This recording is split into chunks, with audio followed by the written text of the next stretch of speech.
showing you how to play Love You on Rose on ukulele. Now, today, we are going to be using G major, G major 7, E minor, C6, D major, D7, C major, and D6. And it sounds like a lot, but bear with. So each one of those should sound a little like this.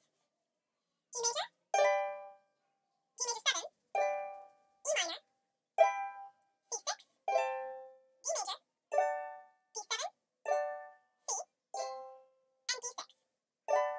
And those are the chords that we're going to be using for this song. So now the first line of the song is just the notes at the top here. So it's going to be G major, G major 7, E minor, C6, and D major. And those are the only ones we're going to worry about right now. And it's going to be actually in that exact progression. So the progression is the way a note is arranged in a song. So G major is the first note of the progression. So it just keeps going. So how we're going to play this is a strumming pattern of down, down, up, down, up. So it's going to be G major, G major 7, E minor, C6, D major. I know what you're thinking, I totally changed the pattern at the end, but we'll get there. So, the first ones we're going to do are G major.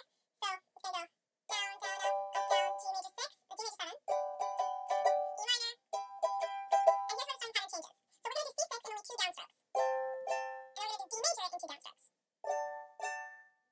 So, the first line of the song goes, hold me close and hold me fast. This magic spell you cast. This is Love You on Rose.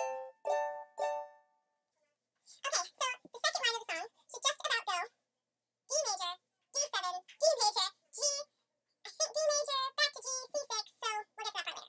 So it's back to the regular strumming pattern, and we're going to start the second line with D major. So it's going to go, and then D7, and then back to D major, and then we're going to go, which is the tricky part, 2 downstrokes on G major, 1 downstroke on D major, and then 1 downstroke on C6. So that part should just about go C major, D major, C6. So the whole strand should just about go with the words, when you kiss me heaven sighs, and though I close my eyes, I see Love You on Rose. And that's the second line to the song.